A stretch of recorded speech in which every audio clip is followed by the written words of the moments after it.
Le film est tiré d'une série manga japonaise qui a été éditée entre 82 et 90 et qui a été mis en film par le dessinateur du manga.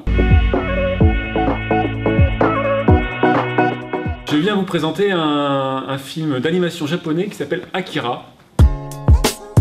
C'est une histoire dans un Tokyo, ils appellent ça le Néo-Tokyo, un Tokyo post-3e guerre mondiale. Et c'est l'histoire d'une bande de motards, de jeunes motards, un peu délinquants, un peu drogués, un peu violents, qui par hasard un jour se retrouvent confrontés à un secret d'État ultra top secret. Deux amis qui finissent par devenir un peu ennemis au cours du film. Tetsuo est beaucoup plus fragile, beaucoup plus indépendant que Kaneda, qui est le chef de meute. Et Tetsuo va rechercher toujours à aller plus loin dans ce développement intérieur, et alors que Kaneda va essayer au contraire de le calmer, de le restreindre et peut-être de le faire revenir un peu à la raison, alors que Tetsuo, lui, va essayer toujours d'aller plus loin, notamment dans la violence, mais aussi dans la drogue et dans le développement de ses propres cellules, mais ça je peux pas trop dire parce que je spoilerai la fin du film. Ce qui m'a déjà au premier abord choqué, c'est la qualité des dessins, la persistance rétinienne en fait. C'est-à-dire le travail que Otomo a mis sur les lumières et sur les couleurs qui transparaissent dans l'écran et qui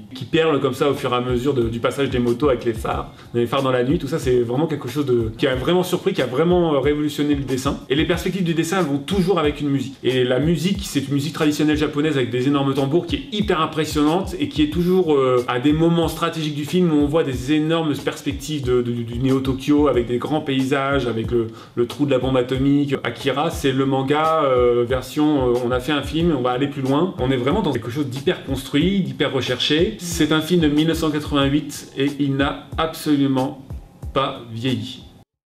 Et c'est un film mystérieux sur une histoire d'amour entre une femme et une bête qui est dans un laboratoire et qui est décrit comme étant très très dangereuse, et en fait il a un cœur d'artichaut et c'est ce qui fait de l'histoire quelque chose d'assez unique en fait. Alors, le film que j'ai choisi c'est La forme de l'eau, car c'est un grand classique à mes yeux et je pense que tout le monde devrait le découvrir. Il y a vraiment une ambiance un peu comme, quand je dis science-fiction, il y a aussi par exemple Alien. Les aliens ils sont hyper connus. Il y a ce style d'ambiance de... C'est pas un endroit où on voudrait aller en fait. Et du coup ça fait un peu peur, mais en même temps il y a le côté romance de l'amour qu'ils vont avoir entre ces deux personnages en final. Et c'est ce qui donne voilà, le peps en fait. Et déjà, premièrement, de faire un film avec une femme qui est muette, c'est quand même quelque chose en particulier, c'est un sacré travail. Et c'est ce qui rajoute le côté un peu stressant parce qu'elle ne peut pas parler, donc c'est que par les gestes, par les signes, et ce côté amour impossible avec cette bête de laboratoire comme ils disent, on peut pas s'en approcher, et puis ils l'ont vraiment dessiné, ils l'ont pas mis dans son meilleur avantage, et c'est ce qui prouve que l'amour n'est pas impossible, que ce n'est pas un physique qui prouve qui on est, et que faut pas s'arrêter à ça quoi. Et qu'ils donnent tout, ces deux personnages, pour se retrouver, pour s'aimer, ils se mettent leur vie en danger malgré les interdits. Je trouve que c'est un très beau film pour ça. C'est le côté amour impossible. Je pense qu'on a tous eu dans notre vie une personne qui nous a pas laissé indifférentes et qui nous a fait comprendre que ça allait pas être possible malgré tous les efforts, même si nous on n'a pas forcément mis notre vie en jeu, mais en tout cas on a mis notre cœur en jeu, et au final on a tous été un peu détruits quoi. Alors il y en a une qui est très belle, je trouve que c'est le moment où ils ont un rapport, on va dire ça comme ça, parce que la manière dont ça a été tourné, où ils mélangent leurs deux mondes en fait. C'est vraiment un mélange de deux mondes où lui il a besoin de l'eau pour survivre en fait, pour respirer, et elle a besoin d'air. Et en s'assemblant, ils vont pouvoir trouver le juste milieu en fait. Et la scène elle est très bien tournée parce qu'il n'y a rien de sexuel dedans. C'est vraiment la grâce corporelle où ils se tournent autour, ils cherchent à trouver un moyen d'y arriver. Et ils vont trouver voilà, le moment dans cette fameuse salle de bain où ça va, on les voit tourner autour, tous les deux autour, et ils s'enlacent quoi. Et j'ai trouvé cette scène mais genre vraiment splendide. Et ce film il fait quand même réfléchir. Il nous fait quand même prendre conscience que, comme je disais tout à l'heure, rien n'est impossible. Et surtout, c'est que l'art n'est pas forcément dans la beauté de l'acteur, puisque là, l'ambiance, elle n'est pas forcément gaie, elle n'est pas forcément avenante. Et malgré ça, moi, ça m'a énormément touchée, il m'a beaucoup marqué. Et c'est tout le temps à lui que je pense en premier quand on me demande un film que j'ai apprécié. Et voilà, donc c'est un film que tout le monde peut regarder, à chaque âge, chaque mentalité. Et ça fait réfléchir quand même. Et c'est une très très belle création en fait. Vraiment. Regardez la forme de l'eau. C'est super bien. C'est cool. C'est 5 enfants de milieux où il n'y a pas de transport en commun pour aller à l'école, où c'est vraiment compliqué d'étudier, où c'est un peu filmé en mode documentaire. Moi, c'est un assez vieux film qui s'appelle Sur la route de l'école. Sur le chemin de l'école. Un des 5 enfants qu'on suit qui doit être au Vietnam ou dans des îles où il y a beaucoup de marécages et très souvent des crocodiles. Et il doit amener sa petite sœur en barque tous les matins pour qu'elle étudie et après lui aller au collège. Et il fait le chemin inverse chaque soir. C'est montré une fois mais c'est très certainement arrivé plusieurs fois. Il y a un crocodile qui essaie de faire son repas.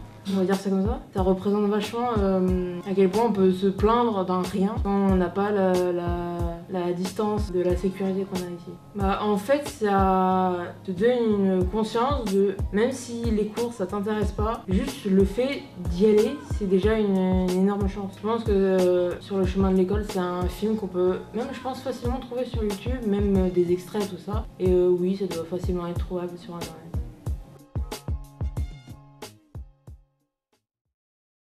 Il est sorti en 2016 et on va le classer dans les films d'horreur et d'action. Enfin, c'est un peu des deux. Enfin, les acteurs qui sont connus dedans sont Dylan O'Brien. Le film que nous voulons vous faire découvrir, c'est Le Labyrinthe. C'est des jeunes qui sont enfermés dans un labyrinthe et qui ont des robots dans le labyrinthe qui veulent les tuer. Et tout ça, c'est fait exprès pour les mettre à preuve. Enfin, non. En fait, c'est une expérience. Les thèmes dans le film sont la science, un peu la guerre. Les points forts de ce film, c'est l'ambiance, le jeu d'acteur. Les émotions que j'ai ressenties en regardant ce film, c'est j'ai un peu de peur, d'amour aussi. Moi, j'étais sous tension pendant le film parce qu'on ne sait jamais vraiment quand ça va arriver, et quelques moments tristes aussi. L'acteur qui m'a marqué, c'est Dylan O'Brien. C'est quand il est arrivé dans le labyrinthe, quand il se souvenait plus de son nom, après qu'il a été enfermé dans une cage. C'était le plus courageux du film. Moi aussi, c'est Dylan O'Brien, et c'est quand les portes du labyrinthe étaient en train de se fermer. Et il y a 2 personnes qui allaient mourir dans le labyrinthe et lui il est passé au dernier moment pour pouvoir les sauver. Pour ceux qui aiment un peu l'horreur et l'aventure, c'est fait pour eux quoi. Donc c'est un anime manga réalisé par un auteur japonais avec 24 épisodes au total et une animation éblouissante. Alors l'œuvre que je conseille à découvrir, c'est Jujutsu no Kaisen.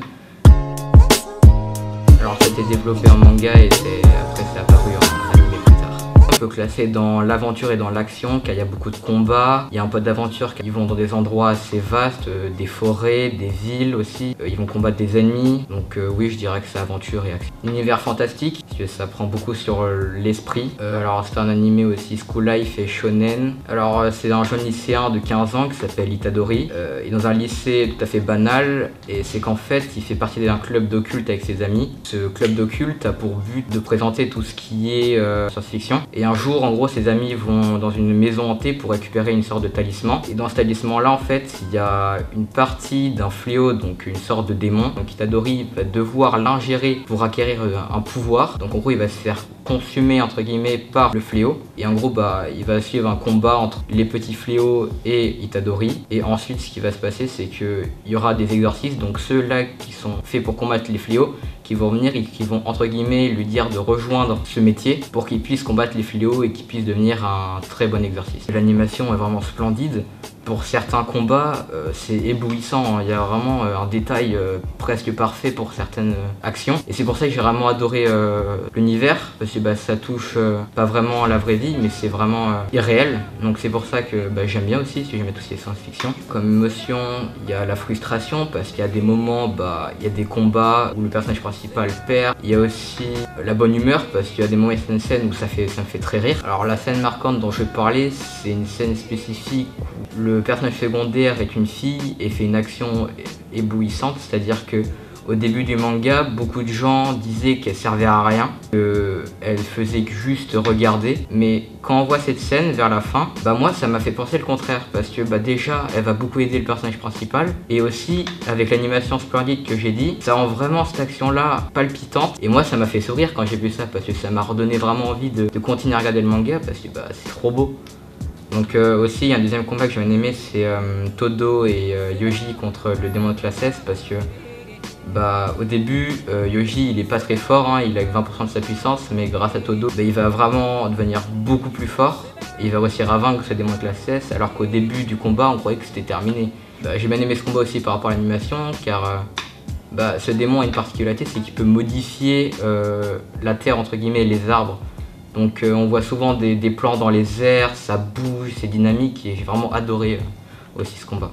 Pour vous conseiller visionner ce genre de manga, allez sur Crunchyroll, donc c'est sur tout type de plateforme, PC, tablette et smartphone. Il y aura ce manga là mais plein d'autres, vous pouvez trouver des shonen, des ecchi et plein d'autres genres, vraiment il y a tous les goûts, il y a plus de 1000 mangas je dirais à peu près, donc là vous avez votre choix. Le genre de cette série, c'est des ados qui font une recherche au trésor. Alors la série qu'on a choisie, c'est Outer Banks. C'est au bord de la mer et c'est des surfeurs etc. Et ils s'appellent, leur groupe s'appelle les Outer Banks. Et en gros, ils sont en confrontation avec les riches.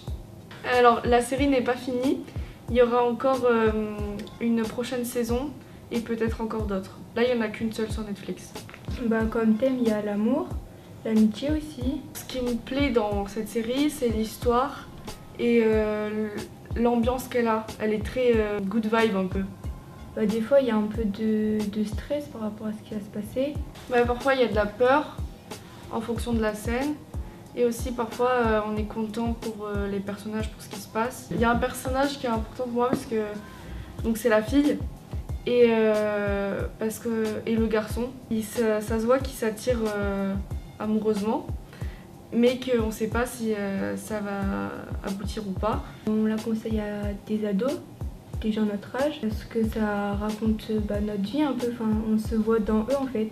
Et aussi, ma maman, elle a vu la série et elle a beaucoup aimé aussi. Moi je dirais que c'est une comédie dramatique plutôt, parce que le fond est quand même assez sombre, puisqu'on va jusqu'à un moment où le héros souhaite se suicider puisqu'il pense que sa vie est morte, parce qu'il a tout raté. Voilà, il s'était fixé des objectifs, des enjeux familiaux, reprendre l'entreprise de son père, et puis il n'a pas réussi. Il s'était aussi fixé un bonheur familial et il voit qu'il échoue. Et donc oui, c'est une comédie dramatique et...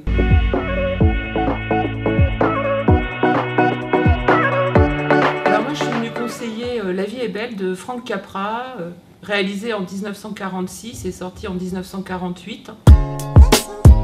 Et c'est une espèce de conte de Noël, puisque ça se passe au moment de Noël. La vie est belle se situe dans une petite ville américaine tranquille, dans les années post-Seconde Guerre mondiale. C'est l'histoire d'une famille, il y a le fils aîné qui reprend le flambeau du père, qui a une entreprise, je pense qu'il est agent de change, je ne sais plus trop. Et ce fils aîné a des rêves autres que ceux de reprendre l'affaire familiale, puisqu'il souhaiterait voyager, faire des études. Et comme fils aîné, il va reprendre quand même le flambeau et il s'investit par honneur pour son père. Et parallèlement, il a une histoire d'amour avec une jeune fille, et jusqu'au moment où il s'aperçoit qu'il perd une énorme somme d'argent qui met en faillite l'entreprise familiale, et il se retrouve à négocier avec son concurrent principal, qui lui est un gros promoteur immobilier dénué de cœur, tout le contraire de ce qu'il est. Et apparaît à un moment dans le film l'ange gardien. Cet ange gardien est envoyé sur Terre pour faire ses preuves. Les grands thèmes, moi je dirais que c'est l'espoir, l'amour, la vie en général, les bonheurs, qu'est-ce que le bonheur, la solidarité aussi, parce qu'elle est très importante dans le film, tant familiale qu'amicale. Voilà, il y a différents thèmes et c'est ce qui fait la richesse de ce film aussi, c'est qu'on ne s'ennuie pas. C'est pour ça que c'est un classique à mon sens, puisqu'il passe les époques. C'est un film en noir et blanc, voilà, je trouve que la photo est très belle dans le film. Et puis les décors aussi, c'est un film qui fait pleurer, ça fait pas de mal. Voilà, on peut se lâcher. Et quand le mot fin apparaît, on se dit waouh, c'est vrai, la vie est belle. Il y a une scène qui est drôle, c'est la scène où après le bal, il raccompagne sa future épouse et ils sont devant cette maison qui est délabrée. Et là, il y a tout le rêve qui va prendre corps puisque voilà, ils veulent cette maison-là, qu'ils investiront lorsqu'ils seront mariés. Et c'est assez comique parce qu'elle perd ses vêtements et elle est derrière le buisson et il y a ce petit jeu de séduction amoureuse voilà, où il en profite un petit peu. Et elle minaude. C'est un film qui, dans sa construction, est assez complexe quand même. Parce qu'il y a quand même des retours en arrière qui disent que tout n'est jamais figé. Je pense, moi je l'interprète comme ça, qu'on peut des fois rembobiner le film de sa vie. Alors ce que le film peut apporter à des adolescents d'aujourd'hui, il peut leur montrer que quelle que soit l'époque dans laquelle on vit, on peut s'apercevoir qu'il y a des choses qui ne changent jamais. Les soucis qu'on peut avoir au quotidien, les sentiments, qu'ils soient amoureux, amicaux, que la structure de la vie, parce que quelle que soit l'époque, on vit tous à peu près la même chose. Qu'autrefois, on savait aussi faire des films intéressants avec une vraie intrigue. Ah, je sais pas trop où le placer, je dirais policier. Mais en même temps, c'est compliqué à réussir à classer. Vu l'étendue que ça, sur quoi ça porte, c'est compliqué. Je pense en film, La Ligne Verte, c'est un super film, faut que tout le monde le voit. L'origine de ce film, à la base c'est un livre de Stephen King, je crois. L'histoire, elle est basée dans une prison. C'est la prison en fait. Là où ça va se passer concrètement, c'est les cellules qui mènent au couloir de la mort aux États-Unis. Donc il y a plusieurs détenus qui vont passer sur la cellule électrique, etc. Puis à l'arrivée d'un détenu spécial, il soigne les maladies. Il essaye enfin pas vraiment les maladies, mais tous les maux, MAUX. Donc tout ce qui est mauvais, il le soigne. Enfin, de son possible, au mieux. C'est un homme noir, grand, musclé. Il doit faire, si je me souviens bien, ça je crois que j'ai fait la recherche, il fait plus de 2 mètres. Et c'est un beau bébé comme on dit. Pourquoi il est en prison? C'est à cause d'un meurtrier qui a tué 2 petites filles. Les émotions qui nous traversent grâce à l'œuvre, c'est toutes les émotions. On ressent de la joie au moment où il faut de la joie, on ressent de la tristesse, de la colère, de la compassion. C'est un film qui est vraiment complet. Et la scène marquante, c'est quand il soigne un des policiers d'un problème de caillot, je crois, si je me souviens bien. C'est vraiment fabuleux, c'est juste magique. Ce qui peut apporter aux gens déjà de la culture générale, parce que pour moi, faut forcément le voir, c'est un classique. C'est bien de le voir, ça peut apporter des choses si on est à la recherche de certaines choses. Je pense pas que ça change littéralement une personne. Ça aide, ça peut aider la personne, mais ça va pas la changer. Ça va juste l'aider à avancer ou à s'affirmer elle-même et affirmer les autres comme ils sont. C'est un super film qui peut intéresser des gens de par l'histoire et tout ça, donc c'est pour ça que je le conseille pour beaucoup de gens. C'est un film sur l'enfant et les adultes qui l'accompagnent. On a choisi comme film Babysitting. Il est sorti en 2014. On peut le classifier plutôt dans les films qui sont drôles. Ça parle d'un patron qui laisse son enfant à un de ses collègues. Et en fait, au fur et à mesure, l'enfant il fait plein de bêtises. Parce que le collègue, il amène tous ses copains avec. Et il lui faut un anniversaire surprise. Donc tous les collègues arrivent chez la maison du patron et il va vouloir les faire sortir, mais ils vont tous faire une soirée et ça va partir. Ça part en cacahuète. À la fin du film, le fils qui s'appelle Rémi, il est triste parce que son père va pas le voir au match de foot. Et c'est le babysitter qui va aller le voir au match de foot et du coup il va être super content et son père va venir le rejoindre. Du coup il va être heureux. J'aime beaucoup l'acteur Philippe Lachaud. Il est vraiment dans le personnage et il joue très bien. Il a fait aussi comme film Nicky Larson et Le parfum de Cupidon. J'aime bien la scène où ils sont tous dans la maison en train de faire la fête et qui essaye absolument de se faire sortir, sauf qu'il n'y arrive pas, du coup c'est marrant. Le moment où la mère du petit, elle apprend que son père l'a laissé à un collègue qu'il ne connaît pas vraiment, et du coup elle s'inquiète et là elle regrette un peu d'être partie où elle devait aller à une soirée. Donc, Le film, je pense que ça serait à le voir en famille ou entre amis. C'est une série un peu fantastique, animée, avec de l'action, tout ça. Je vais présenter la série Once Upon a Time sur Disney+.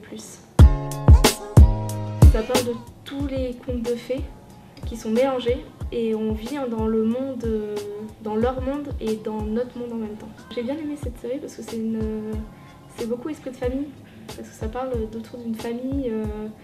C'est d'un garçon orphelin qui a été rechercher sa mère dans les États-Unis pour la ramener, pour être la sauveuse. Donc c'est vraiment esprit de famille.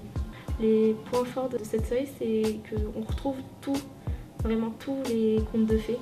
Cendrillon, Peter Pan, enfin les univers de Disney en fait. Comme je disais, c'est très famille. Et puis ça fait repenser à la vie actuelle parce que les familles ont tendance à se diviser. Alors que là, vraiment, elles se ressoudent et c'est ce qui forme la force en fait, du film. Il y a un personnage qui est marquant, c'est le fils qui était orphelin, qui fait tout pour sauver sa mère biologique, mais en même temps fait la différence entre sa mère biologique et ses deux mères en fait. Il garde ses deux mères à ses côtés. Faut savoir que cette série est très longue quand même, mais qu'il y a toujours des intrigues, c'est jamais la même chose. Du coup, on se lasse jamais et puis on retrouve tout ce qui est aventure, tout ce qui est un peu le suspense et tout ce qui est esprit de famille comme je disais. Donc c'est un style un peu fantasy parce que ça met en fait dedans il y a des vampires, des loups-garous, etc. et des magiciens. Moi la série que je conseille c'est Shadowhunter, un style un peu fantasy. La série parle d'une jeune fille qui va avoir 18 ans. Elle veut rentrer dans une école d'art, mais en fait elle va se rendre compte que finalement elle a des parents qui ont des pouvoirs, donc elle a hérité de ces pouvoirs-là. Le style qui est un peu mis en avant dans cette série, c'est surtout une histoire basée sur l'amour. Donc c'est un peu le romantisme entre deux personnages. Ce que je trouve de particulier donc, dans cette série, c'est le fait qu'ils puissent mélanger en fait, différents styles, du style mettre des vampires associés à des loups-garous ou à des magiciens. Je trouve ça assez original. Une fois qu'on est rentré dans cette série, c'est assez intriguant et on a envie de connaître la suite. J'ai pas spécialement de scènes marquantes à vous raconter, mais j'ai eu un personnage assez fort pour moi que j'ai bien aimé en fait, donc elle s'appelle Izzy, voilà, et puis j'ai bien aimé son style de personnage. C'est une femme avec beaucoup de caractère, donc du coup je me suis un peu reconnue dans ce personnage là.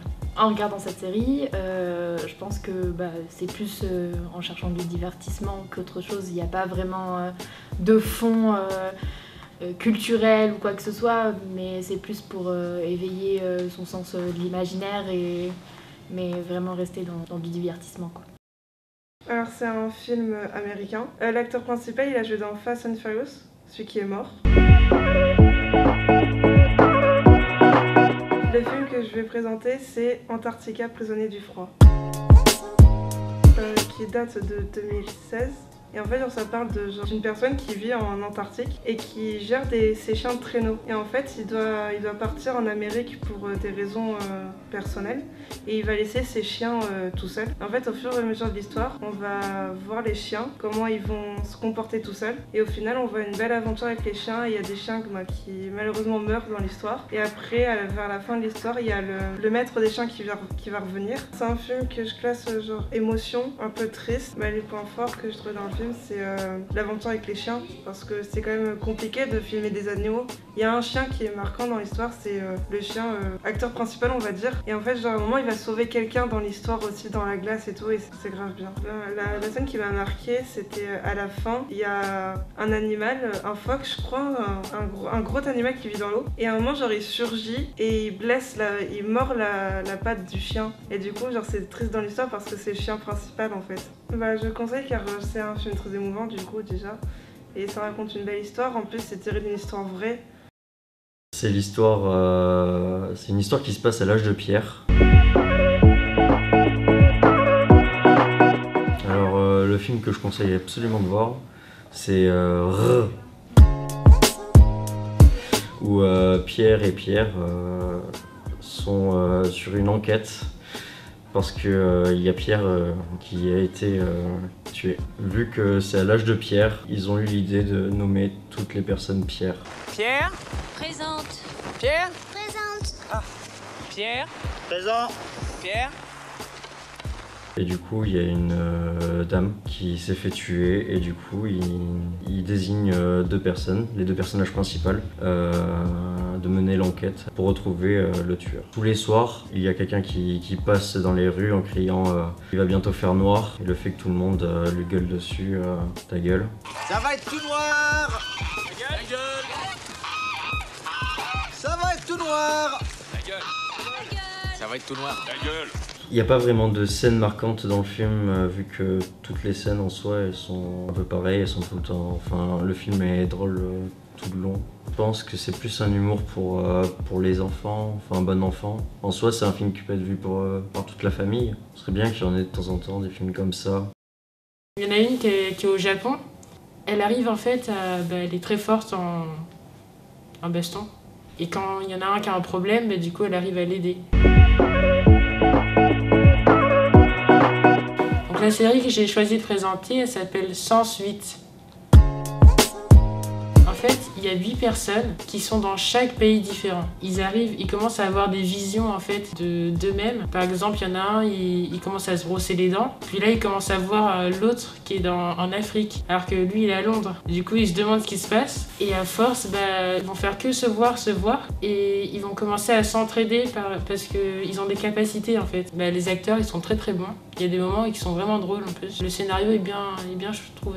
Dans ces personnages, en fait, il y a chaque personnage qui sont différents. Par exemple, il y a des gays, il y a des lesbiennes, il y a des hétéros. Au début, il y a un acteur qui habite au Mexique. Il n'arrive pas trop à assumer son homosexualité. Et à la fin de la série, on arrive à voir qu'il assume de plus en plus. Une scène marquante qui me toucherait principalement, c'est Lito, il habite au Mexique. Il est invité à une gay pride à Sao Paulo. Il fait un grand discours pour dire qu'il a réussi à assumer qu'il est homosexuel et tout ça. À chaque épisode, c'est une personne en fait. Je vous conseillerais cette série parce que parfois on peut se retrouver dedans, dans des scènes, des moments. Voilà, je trouve que c'est bien comme série. C'est ma préférée sur Netflix. C'est une série d'animation japonaise qui a été faite par le studio Bones et qui est sortie au tout début des années 2000. J'ai choisi de présenter Xam'd Lost Memory. Ça se calcule dans le genre fantasy, science-fiction et mecha, avec des robots géants un peu partout. L'histoire commence sur une île. Et en gros, déjà, il y a des tensions entre deux gouvernements, donc techniquement, politiquement, ça se passe pas très bien. Et donc on suit l'histoire d'un jeune homme, Akiyuki, qui vit tout seul avec sa mère. Et un jour, en allant au lycée, je crois, il y a un attentat qui se passe et le bus dans lequel il se trouve explose. Et la jeune fille qui a fait l'attentat lui donne un pouvoir qui va le transformer en Xam'd. Et les Xam'd, eux, sont des êtres surnaturels, mais bienfaisants. Sauf que justement, le gouvernement ne comprend pas trop ça, donc il va lui arriver plein d'histoires parce qu'on va lui courir après. En tant que Xam'd, le personnage principal a tendance à s'oublier parce que le Xam'd en fait fait partie de lui, mais c'est pas lui-même, c'est une autre entité. S'il reste trop longtemps dans sa forme de Xam'd, il s'oublie et il ne sait plus qui il est. Les points forts de l'œuvre sont le scénario, qui est très très bien tourné, pour une série qui est relativement courte. Oui, une vingtaine d'épisodes qui font chacun 20 minutes à peu près. L'animation aussi, l'animation est très très belle, surtout pour l'époque. C'est beaucoup d'émotions négatives parce que C'est une histoire qui est très très lourde, donc forcément tout de suite dès qu'il se passe quelque chose, c'est dur, enfin c'est lourd de conséquences. Pour moi ça peut toucher tout public, peut-être pas les plus jeunes, vraiment quand étant très très jeunes, non. Si je devais te conseiller quelque chose pour regarder ce manga, c'est qu'il y a de l'action premièrement. Comme je disais, les personnages sont attachants, touchants, marquants. Il n'y a pas de scène où ça ramollit entre guillemets, il y a toujours quelque chose qui se passe, donc on se lasse pas en fait. Et c'est court, donc si jamais on n'a pas envie d'entamer quelque chose de trop long et de s'éterniser dessus, c'est parfait. C'est un film d'horreur. C'est une série. Oh, oui, une série. C'est diffusé sur Netflix.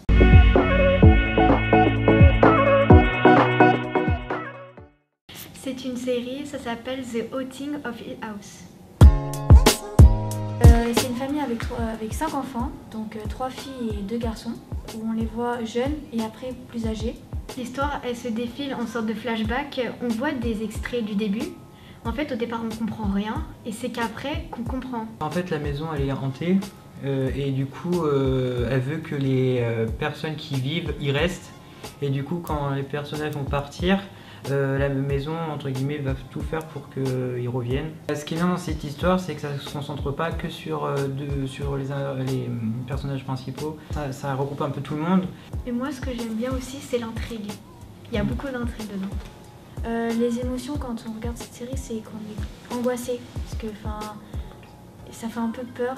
C'est une série d'horreur, mais on va dire qu'il y a aussi, c'est un peu romantique parce qu'il y a des moments où il y a de l'amour, de la tristesse. Moi, pour moi, le personnage marquant, c'est Nell. C'est l'une des enfants.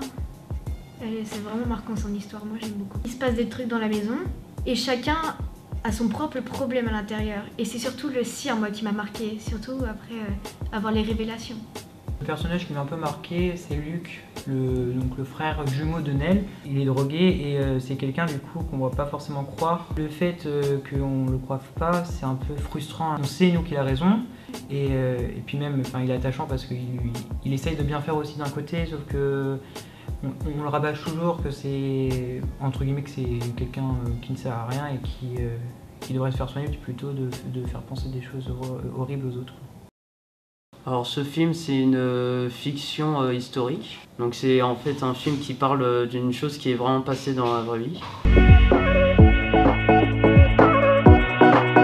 Je conseille The Social Network fait par David Fincher avec comme acteur Jesse Eisenberg qui prend le rôle de Mark Zuckerberg dans le film.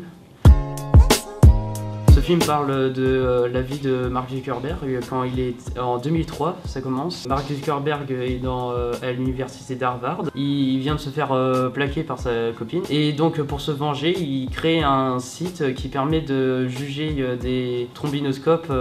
Et donc tout part de là, la création de Facebook. Après, avec les frères Winklevoss qui veulent qu'il travaille pour son prochain site. Mark Zuckerberg va un peu s'en foutre. Il va faire croire aux frères Winklevoss qui travaillent sur son site alors que pas du tout, il travaille sur son site Facebook. Une scène marquante, la scène où Mark Zuckerberg va être rattrapé en justice parce qu'il va un peu plagier l'idée du site des frères Winklevoss et donc il va avoir beaucoup de procès et tout et il va perdre pas mal d'argent. Après un film génial qu'il faut vraiment aller voir. C'est cette ambiance assez obscure aussi parce qu'il y a beaucoup de disputes mais aussi ce côté cool qu'apporte Jesse Eisenberg dans son rôle. On suit la vie d'une famille, d'un bédouin. J'ai choisi le film Timbuktu, donc un film africain. Il montre comment les djihadistes, les extrémistes fanatiques, on va dire islamistes, peuvent s'insérer dans une population et faire des règles complètement absurdes. Il en ressort quelque chose de fort au niveau de l'atteinte aux libertés. Puisqu'au début, entre guillemets, les gens ils s'adaptent. On va quand même interdire aux femmes, il faut évidemment qu'elles soient voilées, hein, c'était pas du tout leur civilisation au départ. Et on va même leur obliger de mettre des gants. Il y a une scène sur un marché avec une dame qui vend des produits Et elle vend des poissons. Et alors, je vous explique, avec les gants pour vendre les poissons, enfin bon, ça c'est... Et donc, elle explose et elle va donc être arrêtée. Bon, il y a aussi la lapidation, il y a tout un tas de choses qui sont intolérables, insupportables. Et en même temps, il y a une douceur et un calme. Ça reste une fiction, mais c'est bien entendu adapté avec la situation au Mali, comment les djihadistes ont pu prendre le pouvoir dans certaines zones et ce que ça entraîne comme privation de liberté terrible. Il y a un contraste entre les images très belles et très douces et des grands plans sur les paysages maliens et en même temps cette situation qui est horrible à vivre pour les habitants. Pourquoi ce film-là? Parce qu'avant tout, il est drôle, il est tragique, il est comique, il est profond, sublime, il y a vraiment une écriture incroyable. Je vous conseille un film qui s'appelle Tenue de soirée. De quoi ça parle? C'est l'acteur Michel Blanc et Miu Miu, c'est deux paumés, c'est limite deux clochards, ils vivent dans une caravane, ils sont pauvres, ils croisent le chemin d'un grand dandy qui s'est interprété par Gérard Depardieu, qui est un voyou avec une gouaille incroyable. Le film commence et en 2 tirades, 2 plans, on est dedans. Et voilà, la scène d'intro de ce film-là, déjà normalement, elle nous happe parce qu'elle est formidable, elle est bouleversante et elle est drôle à la fois. Ce film-là, du début jusqu'à la fin, c'est que du dialogue et des tirades qui sont et des citations qui sont restées dans les annales. Il y a cette fameuse scène où Gérard Depardieu, qui est on sait pas trop, il est un petit peu ambivalent dans le film, donc je veux pas trop en dire, mais on sait pas trop quoi en penser, et à un moment il se retrouve avec Michel Blanc, ils sont au plumard, et, parce qu'ils ont dormi, je sais pas ce qu'ils ont fait, et là Depardieu se lève avec un slip panthère, et il commence à faire comprendre à Michel Blanc qu'il a envie que l'autre passe à la casserole, et c'est tellement drôle, et c'est en même temps c'est tellement poétique à la fois, c'est en ça que c'est génial. C'est un film à thèmes multiples, mine de rien, parce que ça raconte une histoire toute bête, donc voilà, c'est 3 pseudo-voyous à qui il arrive des aventures, et il y a une espèce d'histoire d'amour à plusieurs, de polyamour qui se met là-dedans, donc c'est aussi un des thèmes, et pourtant ça a été tourné il y a 30 ans, le film est de 86, et aujourd'hui c'est des thèmes qui sont hyper actuels, comment on traitait à l'époque l'homosexualité qui n'était pas toujours quelque chose de bien vu, qui était vu par le biais un peu de la beaufitude, et là pour le coup c'est rendu subversif, drôle, et en même temps hyper attachant. Pour finir, Bertrand Blier, Tenue de soirée, vraiment une bonne porte d'entrée pour découvrir le cinéma français, le jeu d'acteurs qu'il y avait encore dans les années 30-40, c'est indémodable et à découvrir sans modération. C'est peut-être pas évident à regarder parce que c'est un film quand même très lent, c'est un film des années 60, mais il y a plein de petites subtilités, il y a plein de poésie dans ce film, il y a plein d'humour.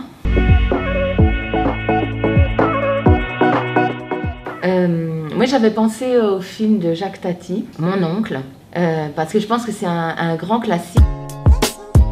Moi, ce que j'aime bien là-dedans, c'est que ça fait aussi un peu réviser son histoire de l'art. On peut voir les costumes, on peut voir les bâtiments. Donc, ce qui est intéressant dans ce film, c'est que Tati, donc, qui est aussi l'acteur principal, qui est mon oncle, l'oncle du petit garçon. Donc c'est une histoire entre 2 personnages. Le squelette du film, j'ai envie de dire, c'est les 2 mondes qui opposent ces 2 personnages. Donc Tati vit dans un monde qui est un petit peu ancien, dans une maison un peu ancienne, dans un quartier traditionnel du Paris de ces années-là.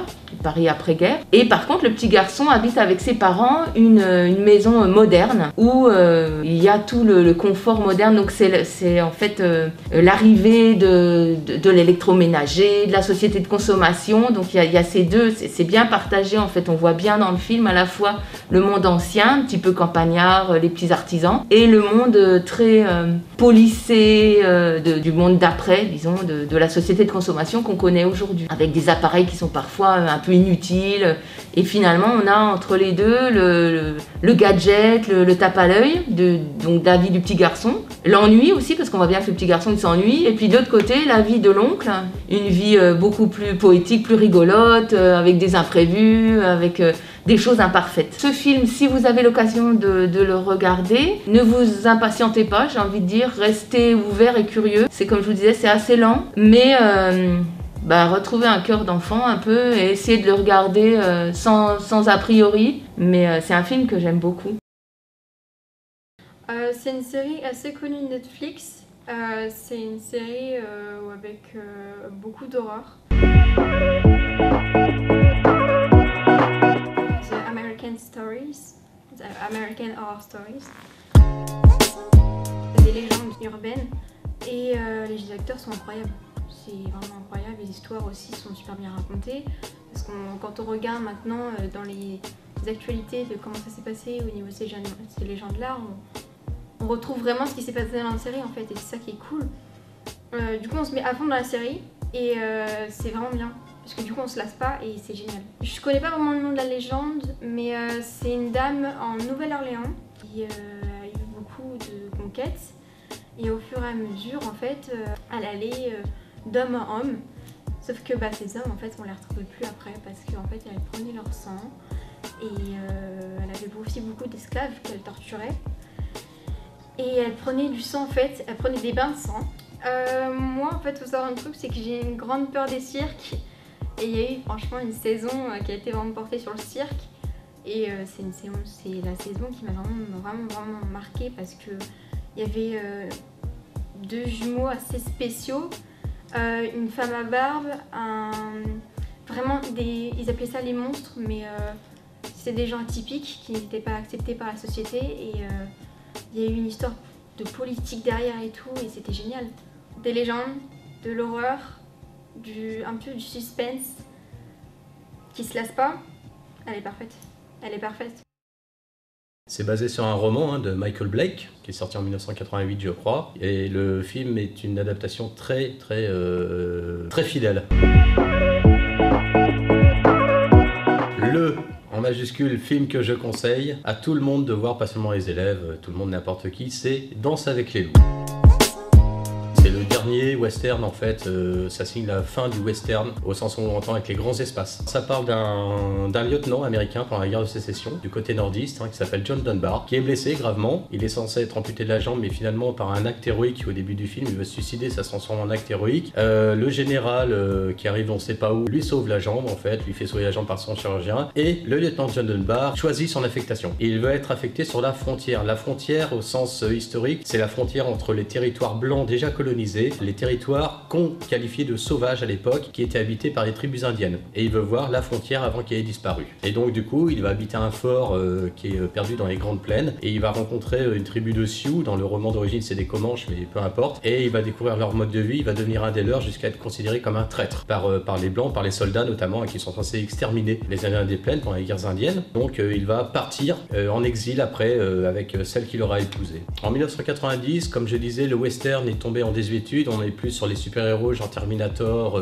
tout ça, et là Kevin Costner prend le pari un petit peu insensé de produire cette super production qui dure presque 4 heures dans sa version longue, pour décrire vraiment comment s'est déroulé le massacre organisé par l'armée et par le gouvernement des tribus amérindiennes. Le point fort que je vais rajouter, et c'est pour ça que je conseille de le voir, je dis pas que c'est une obligation, mais je conseille vivement de le voir, c'est que c'est le premier film d'Hollywood qui humanise les Indiens. Les Indiens sont joués par des vrais Amérindiens qui ont été recrutés sur les réserves, qui ont été payés, et c'est le premier film dans lequel les Indiens parlent leur langue d'origine. Il y a des films plus intéressants, il y a des films moins intéressants, je suis pas très cinéphile, mais ce film-là est sacré pour moi, parce que moi ça me parle. Et avant toute chose, il faut qu'un film parle à la personne. Le film que je souhaite faire découvrir à tout le monde, en fait, c'est un film de Michel Gondry, une histoire romantique avec en rôle principal Jim Carrey et en actrice secondaire Kate Winslet. C'est Eternal Sunshine of the Spotless Mind.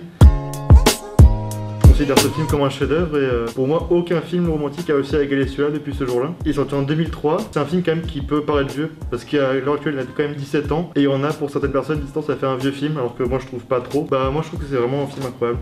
Pour moi le film est classable dans la catégorie science-fiction et histoire romantique bien sûr parce que quand même c'est le but de l'histoire, mais pour moi aussi un peu côté science-fiction, que c'est quelque chose que dont le film traite, c'est pas forcément réaliste. Alors le film parle de Jim Carrey qui se réveille un matin et apprend que sa femme l'a effacé de sa mémoire et va essayer de comprendre pourquoi et va aller voir le docteur en question et va aussi essayer de la faire supprimer. Mais sauf que ça va apporter plusieurs choses sur l'histoire, j'en dis pas plus parce que faut le voir. Donc alors pour moi le point fort de Eternal Sunshine of the Spotless Mind c'est surtout la prestation de Jim Carrey qui aurait dû être nominé aux Oscars, qu'on l'a complètement oublié, ce que je comprends pas trop.